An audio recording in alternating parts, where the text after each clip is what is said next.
Coucou la famille, bienvenue sur la chaîne. Heureux de vous retrouver aujourd'hui pour une nouvelle vidéo. Le Real Madrid qui s'impose 4-2 face au Napoli. Et franchement, après une performance comme celle-là, on peut se dire une seule chose, on est bien.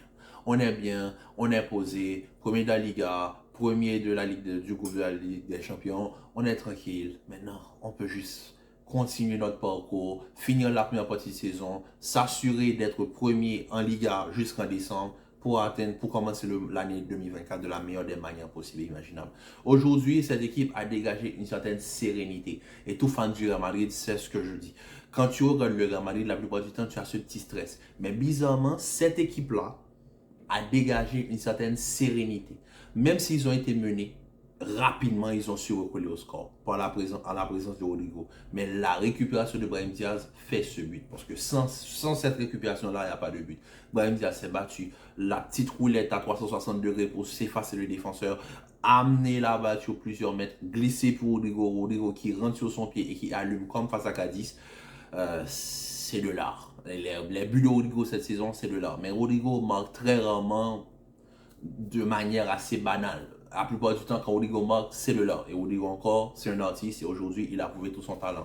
Le deuxième but vient de l'incontournable Jude Bellingham. Jude Bellingham, franchement, historique, légendaire déjà pour sa première saison. Je sais que les mots sont forts, mais quand on parle de Jude Bellingham, il n'y a qu'un seul mot, c'est extraordinaire. Le joueur est extraordinairement fort pour son âge.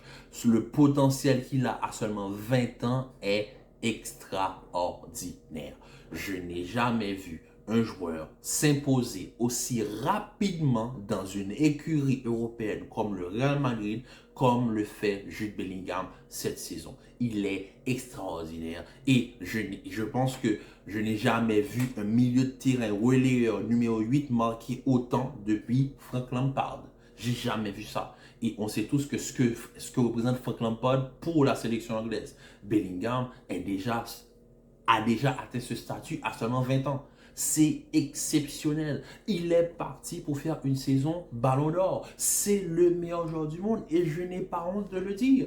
Quand on regarde les performances, si on arrête la saison aujourd'hui, les deux prétendants au titre pour le Ballon d'Or, c'est Bellingham et Harry Kane.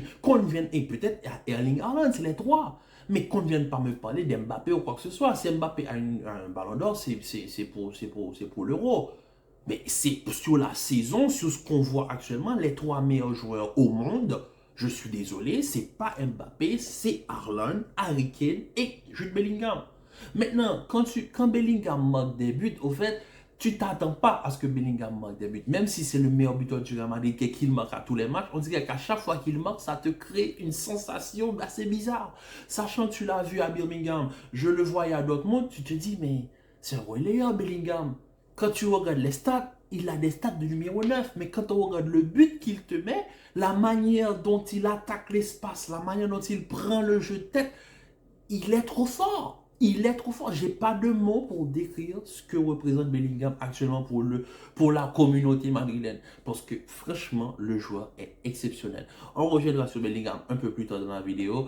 Ensuite, quand même, Zambo Anguissa qui égalise, parce que sur les deux buts que prend Lounine aujourd'hui, Lounine ne vous fait rien faire, il faut pas l'accabler. Le premier but de Lorenzo a été très intelligent, redressage de ballon dans la surface, et Giovanni Simeone, le fils du Cholo, nous plante un but, la balle passe à peine la ligne. Le deuxième but, Zambo Anguissa, il a mis toute la malveillance qu'il avait dans les pieds, il a allumé Lounine au second poteau, et ensuite, Nico Paz, notre fameux petit joyau de la Castilla, Nico Paz qui marque aujourd'hui, deuxième plus jeune argentin à marquer en Ligue des Champions. Extraordinaire. Le joueur, on s'est tous battus, comme on se bat pour tous les Madrilènes, comme on se bat pour tous les joueurs qui sont de la Castilla, les Arribas et j'en passe. On souhaite que la Castilla fasse partie intégrante des plans du Real Madrid. Les Nico Paz, Iker Bravo, Alvaro González, et malgré que Arribas est parti, je compte encore sur lui. C'est des joueurs sur lequel on doit compter. Et aujourd'hui, dès qu'il fait ses rentrées, Nico Paz apporte énormément. Son but, c'est un très beau but. Certes, la balle rebondit devant Alex Meret, mais il ne pouvait rien faire. La frappe est une très bonne frappe. La manière dont il célèbre le but, on voit toute l'émotion qu'il peut avoir. C'est très bon. Et franchement, je n'ai rien à dire. Maintenant, le quatrième but, Ocelo. Ocelo, je t'ai défendu. Je t'ai défendu sur ma chaîne et beaucoup de gens me disent que je te défends trop. Peut-être que je te défends trop. Mais mon frère, tu marques le quatrième but, tu t'excuses. On t'aime, tu sais, on t'aime dans cette équipe. On t'aime, tu es notre joueur. Tu as été là dans le passé, tu es parti, tu es revenu. On t'a accueilli les bras ouverts. Tu rates certes, mais on t'aime.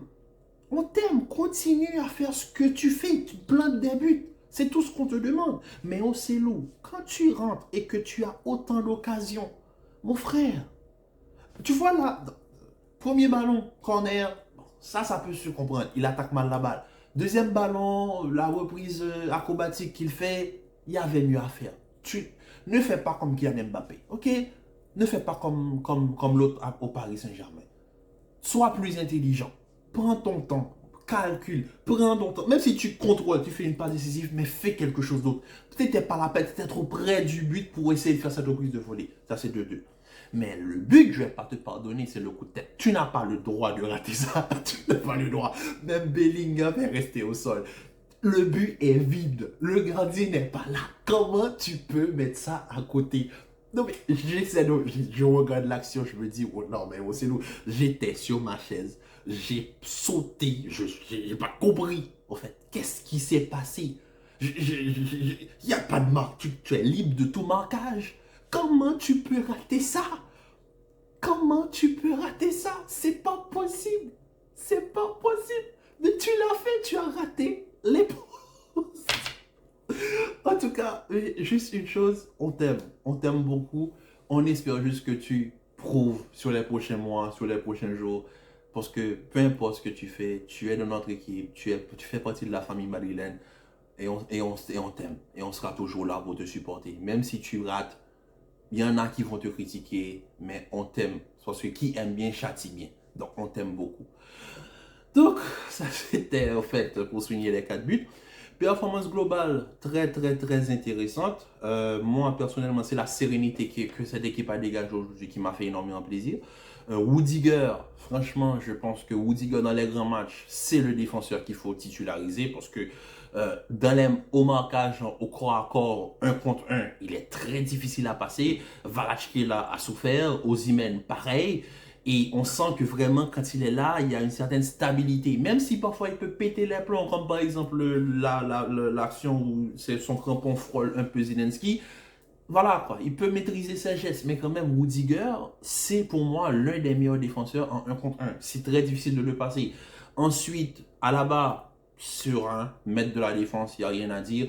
Carval, on retrouve Carval de 2013, 2014, 2015. Carval qui était à Leverkusen, qui est venu au Real Madrid. Carval très jeune, très dynamique, avec un gros volume de jeu. Ça fait plaisir. Valverde et Toni Kroos aujourd'hui, ils ont fait le travail, j'ai énormément apprécié.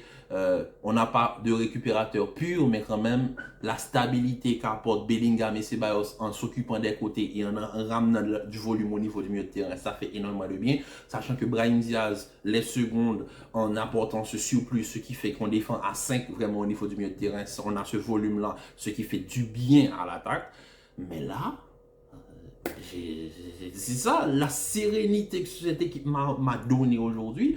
J'étais, mais vraiment, à part quand Ocellou, même si Nico Paz n'avait pas marqué son but, avec toutes les actions que Ocellou a ratées, j'étais serein. Je me dis juste, il faut juste de la qualité pour finir. C'est tout. Juste un tout petit peu de finition, c'est tout ce qu'il manquait. Mais vraiment, la sérénité dans les phases de construction, le jeu latéral, le volume au niveau du milieu de terrain, j'étais conquis. Donc, performance exceptionnelle de la part des joueurs du Real Madrid, performance plus exceptionnelle de la part de l'homme du match, Jude Bellingham. Bellingham, aujourd'hui, qu'on le veuille ou non, dites-moi ce que vous pensez dans les commentaires, mais le Real Madrid, c'est son équipe. C'est son équipe. C'est son équipe. Regardez comment il pousse Ocellou pour aller célébrer son but. C'est le maître à jouer de cette équipe. C'est difficile à dire, mais il vient d'arriver. Ça fait 3 mois. Il est déjà maître des lieux. Bellingham, c'est son stade. Il est meilleur buteur. Il amène l'équipe vers la terre promise d'une manière, mais vraiment exceptionnel. Les buts qu'il met, il met des buts, de frappes de loin, des tapines, il te met des coups de tête, il fait des pénétrations, il apporte au niveau du milieu de terrain, il peut couvrir le côté. Qu'est-ce qu'on peut dire? C'est exceptionnellement fort. Jude Bellingham est trop fort. Et si quelqu'un a quelque chose à dire, dites-le en commentaire. Mais à ça, je dis, Jude Bellingham est le meilleur joueur du monde actuellement. Donc la famille, on se dit à très bientôt pour une nouvelle vidéo. Ça fait plaisir de partir de cette journée avec quand même une victoire de la meilleure des manières, victoire 4-2. Il n'y a pas vraiment grand chose à dire parce qu'au fait, le Napoli, ils sont venus, ils ont fait avec ce qu'ils pouvaient. Et voilà, l'entraîneur, il a essayé d'apporter une certaine sérénité aussi à ce groupe qui était un groupe très malade. Le Napoli forcément va terminer deuxième. C'est très peu probable que le Napoli finisse troisième. Donc le Napoli va terminer deuxième du groupe. Le Napoli sera qualifié dès la prochaine journée face à Braga.